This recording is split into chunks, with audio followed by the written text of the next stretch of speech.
আল্লাহ মাফ করে দেন। প্রিয় যুবক, চরিত্রহীন হয়েও না, তোমার জীবন দিয়ে এটার খেসারত দিতে হবে। তোমার অপকর্মের দায়ভার আল্লাহর কসম অন্য কেউ নিবে না।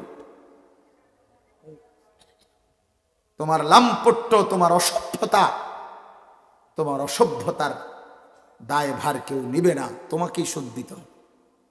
বললাম না, এটা করজ, ঋণ, এটা সুদ, ঋণ শোধ করতে হয়, ঋণ শোধ দিতে হয়। আল্লাহ আমাদেরকে মাফ করে দেন। আমি মনে করাই দিলাম, যদি কোনো ছেলে বোঝো তো ছেড়ে দাও।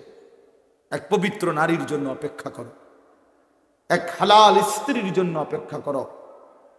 এই পৃথিবীতে এখনো আছে পবিত্র নারী, চরিত্রবান নারী আছে, যে আল্লাহর কাছে চায় আনা ইনদা যন্নি আবদি বি। হাদিসে কুদসিতে আছে, আল্লাহ বলছে বান্দা আমার ব্যাপারে যেমনটা ধারণা করে আমি আমার বান্দার সাথে তেমন আচরণই করি, আমি তেমন আচরণ করি। অতএব আমার বান্দা যদি দিল থেকে ইখলাসের সাথে নিজেকে পবিত্র রেখে, গুনাহ থেকে মুক্ত রেখে যদি অপেক্ষা করে যে আল্লাহ আমি একজন সতীসাধ্যী নেককার চরিত্রবান নারী চাই, আল্লাহর কসম মিলেই যাবে, মিলেই যাবে, কোনো সন্দেহ নেই, কোনো সন্দেহ নেই। তুমি যদি বলো কই ভালো মানুষ তো দেখি না, না তোমার কাছে ভালো মানুষ প্রত্যেকদিন তোমার কাছে আইয়া ঘুরতে হইব বা জানাইয়া যাইতে হইব যে ভাই চিনচিন আমি যে ভালো মানুষ, আপনার লিস্ট লিখকে রাখেন। এটা কি কোনো নিয়ম হল কি? আপনার কাছে আইয়া সমস্ত ভালো মানুষ দেখা করে যাইতে হইব একবার আইয়া? এটা কে আইন করছে? এটা এটা কোন আইনের কথা?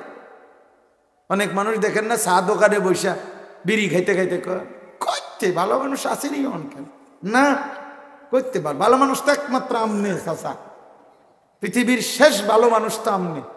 আমনে এই যে বিড়ি খাবেন না, আমনে বিড়ির গন্ধে কাছে যাওন যায় না, আমনেই পৃথিবীর আখেরি ভালো মানুষ।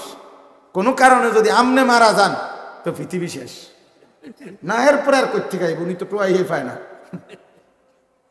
উনি চা দোয়ানে বইয়া বইয়া বিড়ি খায় আর ভালো মানুষ টোয়ায়, বেউকুফ কোথাকার। ভালো মানুষ কি আর বিড়ি খায়?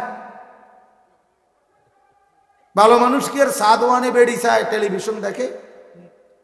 আল্লাহ আমাদেরকে আকল দান করে, বিবেক দান করে।